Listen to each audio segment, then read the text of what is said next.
Bobur onasini uyiga olib borib qo'ydi. Onasi mashinadan tushgach, yigit indamay yana rulni burdi. Bu safar u uyiga emas, bolaligidan ko'ngli taskin topadigan maskanga, shahar chetidagi sokin soy bo'yiga yo'l oldi. Bu yer uning darddoshi edi. Suvning tinimsiz shovullashi, shamolning daraxt barglarini silashi va atrofni qoplagan sukunat Boburning bezovta qalbini har on oz bo'lsa-da yengillashtirardi. U mashinasini to'xtatdi. Daryo bo'yidagi toshlardan biriga o'tirib, uzoq vaqt oqayotgan suvga tikilib qoldi. Shu damda xayolidagi Qur'oni Karimdagi bir oyat keldi. Albatta, qiyinchilik bilan birga yengillik bordir. Sharq surasi 5-6 oyatlar. Bobur bu oyatni necha bor eshitgan, necha bor o'qigan. Ammo uning ma'nosini chin qalbidan aynan shu bugun yanayam chuqurroq tushunib yetgandi. Alloh qiyinchilik ortidan emas, qiyinchilik bilan birga yengillik borligini va'da qilgan. Demak, inson qorong'ulik ichida qolgan bo'lsa ham, nur undan uzoqda emas. Faqat uni ko'rish uchun sabr kerak. Yigit chuqur nafas oldi, ammo qalbidagi og'riq hali ham og'ir edi. Shu tariqa 2 soatdan ortiq vaqt sukutda o'tdi. Bobur o'ylardi. Nega sinovlar faqat menga keladi? Nega avval otamdan ayrildim? Endi esa qalbimning egasi bilan ham ayriliq sinovi. Nega hayot go'yo doim meni zararimga ishlayotgandek tuyulaveradi? Savollar ko'p edi, ammo javoblar sukut ichida yashiringandek. Shu payt jimlikni buzib telefon jiringladi. Ekranda birgina ism porlardi. Osiyo. Bobur darhol qo'ng'iroqni qabul qildi. Assalomu alaykum, dedi qizning titroq ovozi. Va alaykum assalom, yaxshimisiz Osiyo? Dedi Bobur odatdagidek muloyimlik bilan. U shu kungacha Osiyoga hech qachon sen deb murojaat qilmagandi. Muhabbati qanchalik chuqur bo'lmasin, hurmati undan ham baland turardi. Yaxshiman. Ammo shu so'zni aytishi bilan Osiyo yig'lab yubordi. Avval Bobur qiz o'zini bosib olar deb kutdi. Lekin soniyalar, daqiqalarga aylanaverardi. Daqiqalar esa yana davom etdi. Osiyoning yig'isi tobora kuchayardi. Hiqillab yig'layotgan qizning har bir nafasi Boburning yuragini ezardi. Yigit uni ovutishni istardi. Qo'llardan tutishni, ko'z yoshlarini artishni, men yoningizdaman deyishni. Ammo u bularning hech birini qila olmasdi. Oralaridagi masofa shu qadar og'ir tuyuldiki, Bobur o'zini ojiz his qildi. Shu ojizligi uchun hatto o'zidan nafratlanib ketdi. Chunki u Osiyoni o'zidan ham ko'proq sevardi. Nihoyat sekin gap boshladi. Osiyoyim, iltimos, menga ishoning. Biz albatta birga bo'lamiz. Bir necha soniya sukut cho'kdi. So'ng Bobur umrida ilk bor yuragidagi eng buyuk haqiqatni tilga chiqardi. Men sizni yaxshi ko'raman. Telefonning narigi tomonida yana yig'i ovozi eshitildi. Osiyo ko'ksiga qo'lini bosgancha pichirladi. Siz meni hayotimning mazmunisiz. Shundan keyin uning yig'isi yanada kuchaydi. Go'yo shu paytgacha yig'ilgan hamma dardlar ko'z yosh bo'lib chiqib ketayotgandek edi. Ana shu kechadan boshlab ikki qalbning eng iztirobli kunlari boshlanardi. Oradan bir haftacha vaqt o'tdi. Salima momoning ahvoli endi ancha og'irlashgan. Yoshi ulg'aygani sari suyaklari mo'rtlashgan, tanasi esa avvalgidek tez tiklana olmaydigan holga kelib qolgan. Kelini Muhayyo buni ko'rib, to'yni tezroq o'tkazish kerak degan fikrda yanada qat'iylashdi. Ammo Boburning har safargi rad javobi uning sabrini sinardi. Aslida Muhayyo hamma haqiqatni bilardi. O'g'rining ko'ngli Osiyoda, Osiyoning ko'ngli esa Boburda. Lekin u yana bir haqiqatni ham bilardi. Qizni hali turmushga berishmasdi. Onasi Salima momoning eng katta armoni esa nabirasining to'yini ko'rish. Muhayyo farzand sifatida onasining bu armonini armonligicha qoldirishni istamasdi. Shu sabab boshqa qizlarni surishtira boshladi. Yaxshi oilalardan bo'lgan odobli, tarbiyali bir necha qiz haqida ma'lumot oldi. Hatto ularning ayrimlari unga ma'qul ham keldi. Ammo bitta savol tinchlik bermasdi. Bobur bunga qanday rozi bo'ladi? Bir kuni Bobur ishdan charchab uyga qaytdi. Muhayyo ham uning qarshisiga kelib o'tirdi. Bugun ichidagi gaplarni aytishga qaror qilgandi. U bir nechta qizning suratlarini stol ustiga qo'ydi. Osiyoni olib bermayman, bolam. Endi undan umidingni uzgin. Men uyga boshqa sovchilikka bormayman. Bu gaplarni aytish Muhayyoning o'ziga ham oson emasdi. Chunki u ham Osiyoni kelin qilishni xohlardi. O'g'lining baxtli oilasini ko'rishni orzulardi. Ammo Osiyo endigina 18 yoshda edi. Oldinda uzoq o'qishi bor. Bo'lajak shifokor sifatida hali ko'p mehnat qilish kerak. Erta turmush qurib, kelinlik mas'uliyati, farzand tashvishlari sabab o'qishni tashlab qo'yishni ham istamasdi. Shu bilan birga bugungi vaziyatda to'yni ham ortga surib bo'lmasligini bilardi. Bobur suratlarga bir marta ham qaramadi. U sekin o'rnidan turdi. Onasining ko'zlariga tikilib, qat'iy ohangda dedi: "Men uylanmayman. Agar uylansam, faqat Osiyoga uylanaman." Shu so'zlarni aytgach, onasiga muloyimlik bilan: "Xayrli tun, ona", dedi va xonasiga kirib ketdi. Muhayyo esa o'sha stol boshida yolg'iz qoldi. Bir tomonda onasining armoni, bir tomonda o'g'lining muhabbati. Qaysi birini tanlasin? Kimningdir qalbi og'rishi muqarrar edi. Tun esa sukut ichida uyning har bir burchagiga cho'kib borardi. 3 kun. Bobur 3 kun davomida onasini ko'ndirishga harakat qildi. Har kuni bir umid bilan gap boshlardi. Har kuni bir dalil topishga urinardi. Muhayyo esa indamay eshitardi.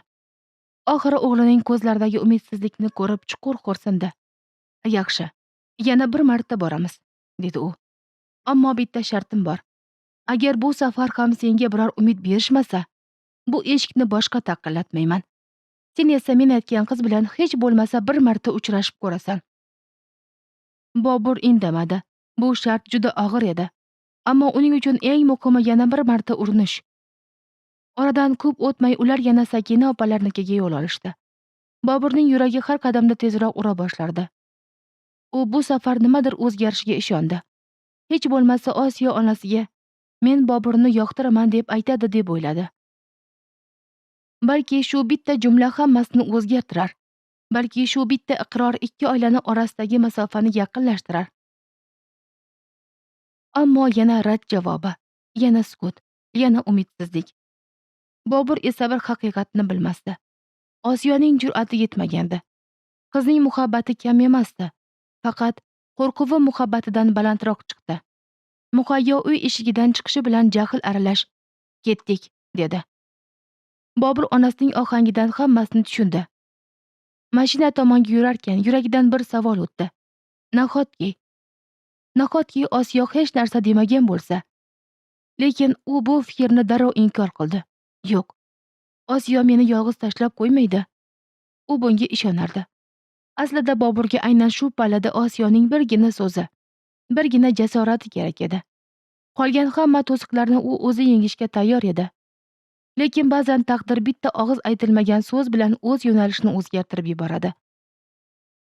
Uyga qaytgan Bobur hech kim bilan gaplashmadi. To'g'ri xonasiga kirib ketdi. Deraza yoniga borib uzoq tikilib qoldi. Ba'zan insonning eng baland faryodi uning sukuti bo'ladi.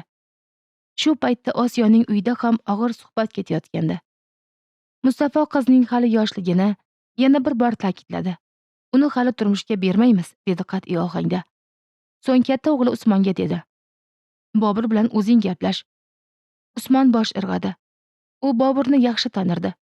Ko'rishganda salomlashishardi. Ijtimoiy tarmoqlarda ham bir-birini kuzatishardi.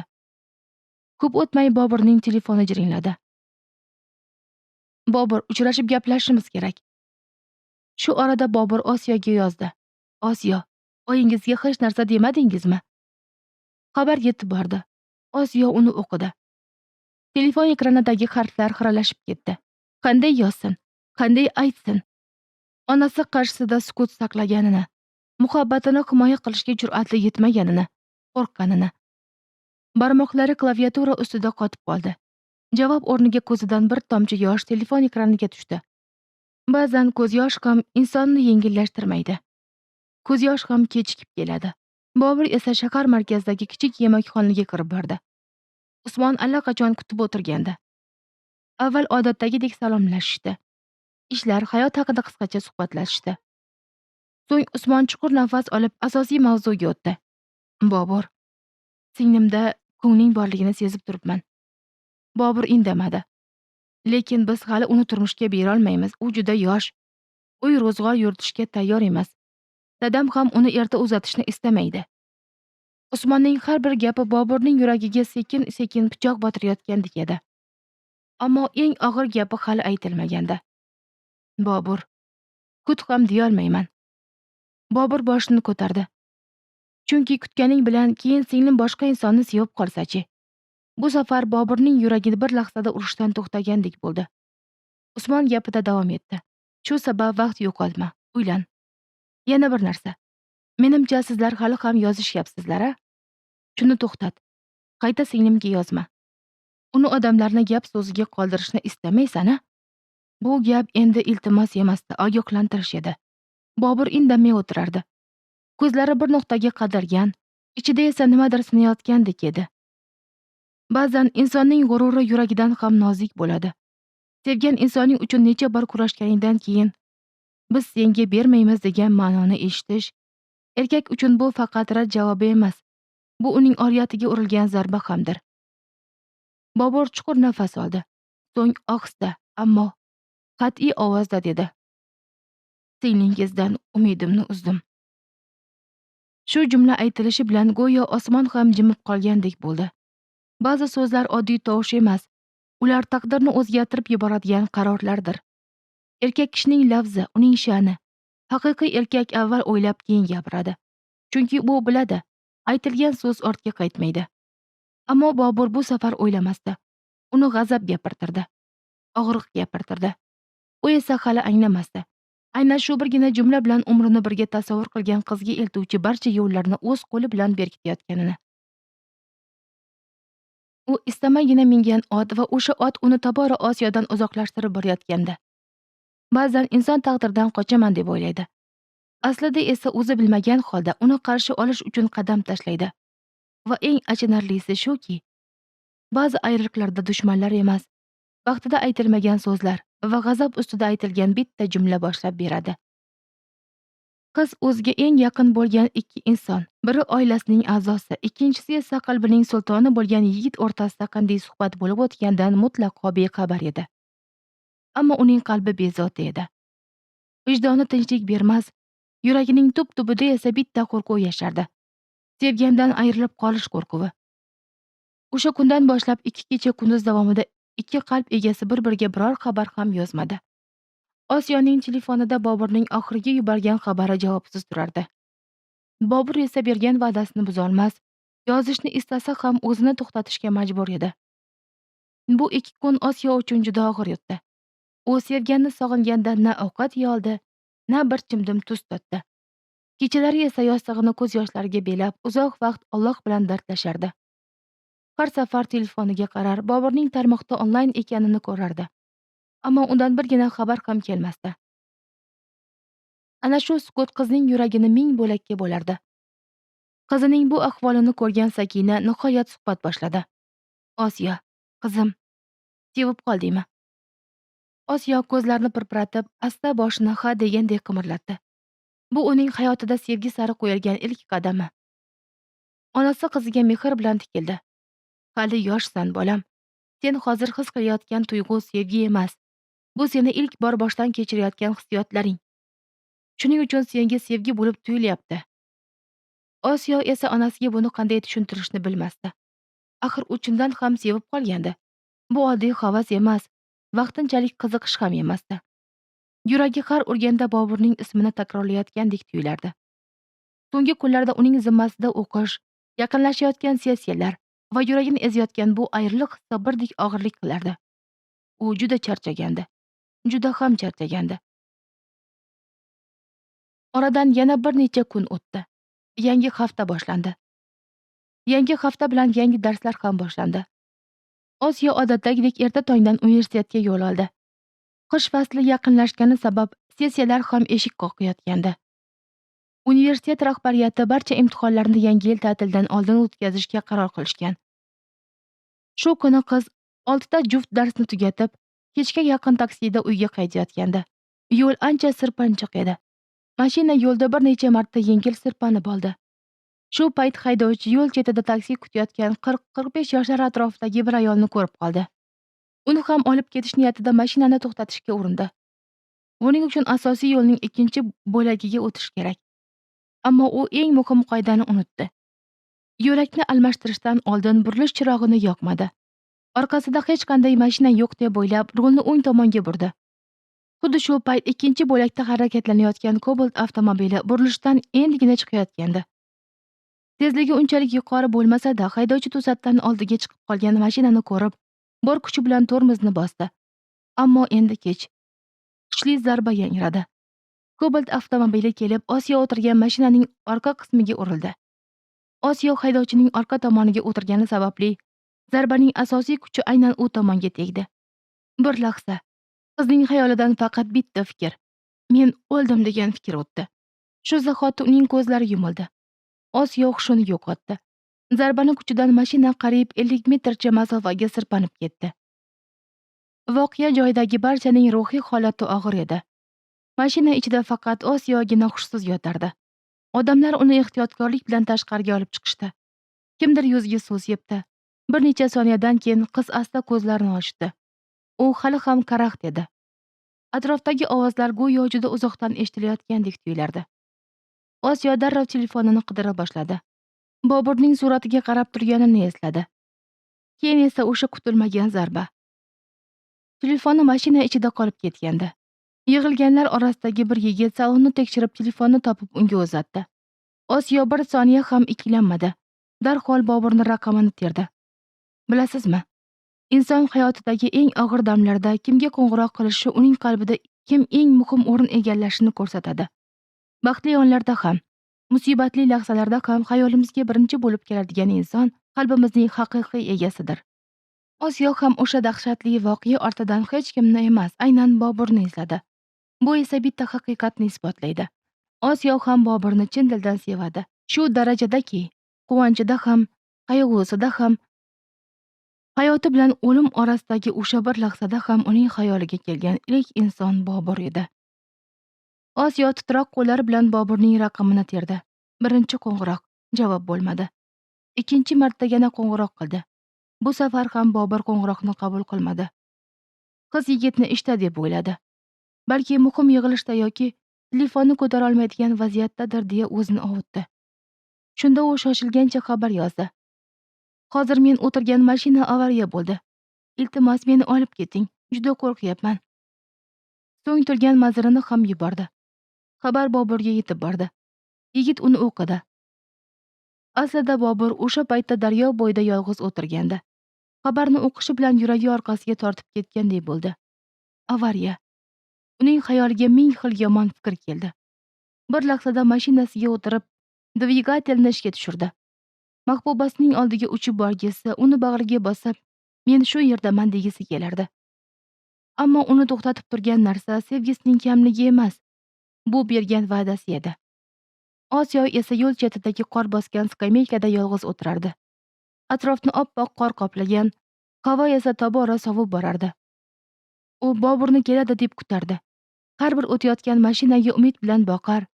Har safar telefoni yonib qolsa yuragi xapqirardi. Ammo ekran yana jim edi. 20 daqiqa o'tdi. Yarim soat, 1 soat, 2 soat. Boburdan na qo'ng'iroq, na birgina xabar keldi. Osiyoning sovuqdan qo'llari muzlab ketgan. Yuzlari qizarib, ko'zlaridan esa yoshlar tinmay oqardi. Eng alam qilgani esa bitta narsa. Bobur ijtimoiy tarmoqlarda onlayn edi. Demak, xabarni ko'rgan. Ammo javob bermadi. Kechki soat 6:30larda yaqinlashgan. Davlat idoralaridagi ish vaqti ham allaqachon tugagan. Ana shu onda Osiyoning qalbida ilk bor pushaymonlik uyg'ondi. Nahotki u yanglishgan. Nahot sevgan insoni eng og'ir lahzasida undan yuz o'girgan. Qiz hali ham avariya zarbasidan o'ziga kela olmagandi. Qo'rquv, sovuq va ruhiy iztirob uni tobora holdan toydirgan. Ammo Osiyo bilmasdi. Bobur allaqachon voqea joyiga yetib kelgan. Mashinasini qiz ko'rmaydigan masofaga qo'yib, uzoqdan uni kuzatib turardi. Har safar Osiyo telefoniga umid bilan qaraganda, Boburning yuragi ezilib ketardi. Necha bor mashinasidan tushib, uni oldiga yugurib borishni istadi. Necha bor Osiyo, men shu yerdaman deyishga lablari chog'landi. Ammo har safar bir narsa uni ortga qaytarardi. Berilgan va'da. Yigit o'z o'zidan qayta olmasdi. Har bir o'tayotgan daqiqa ikkala qalbni ham asta-sekin sindirib borardi. Nihoyat Osiyo boshqa kutishga madori qolmaganini his qildi. Ichidagi so'nggi umid ham so'ngandek edi. Asta telefonini olib akasi Usmonga qo'ng'iroq qildi. Bu qo'ng'iroq aslida Boburga aytilmagan eng og'ir gap. Go'yo qiz shu orqali "Endi menga sen kerak emassan" deyotgandek edi. Oradan 30 daqiqa ham o'tmay Usmon yetib keldi. Singlisining ahvolini ko'rishi bilan uni darhol mashinasiga o'tkazib shifoxonaga tomon yo'l oldi. Ularning ortidan esa Bobur ham indamay mashinasini haydadi. Masofa uzoq emasdi. Ammo qalblar orasidagi masofa mislsiz darajada uzoqlashib borayotgandi. Shifoxonaga yetib kelishgach, shifokorlar Osiyoni zudlik bilan ko'rik xonasiga olib kirishdi. Avvalo tana haroratini o'lchashdi.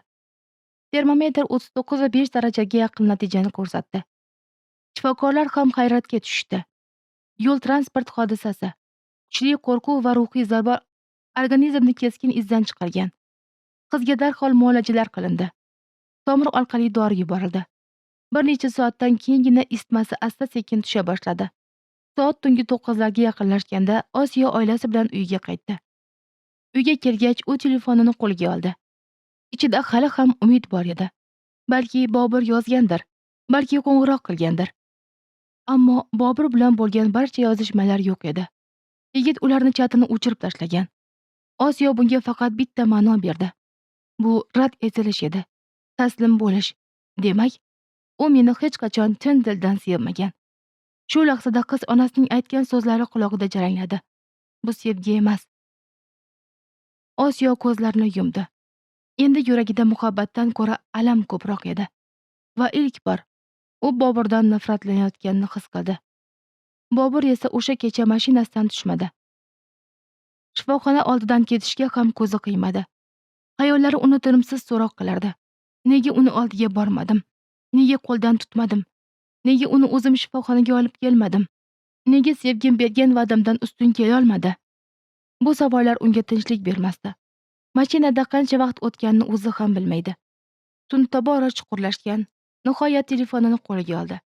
Ekranda yana o'sha tanish surat. Osiyoning tabassum qilayotgan rasmi. Yigit odatiga ko'ra yana surat bilan gaplasha boshladi. Go'yo Osiyo ro'parasida o'tirgandek. Go'yo u hammasini eshitayotgandek. Yuragida qolib ketgan barcha so'zlarni ayta olmagan barcha izhorlarni ana shu jonsiz suratga aytardi. Ammo juda yaxshi bilardi. Suratlar javob bermaydi. Javobsiz qolgan muhabbat esa insonning qalbini sukut bilan yemira boshlaydi.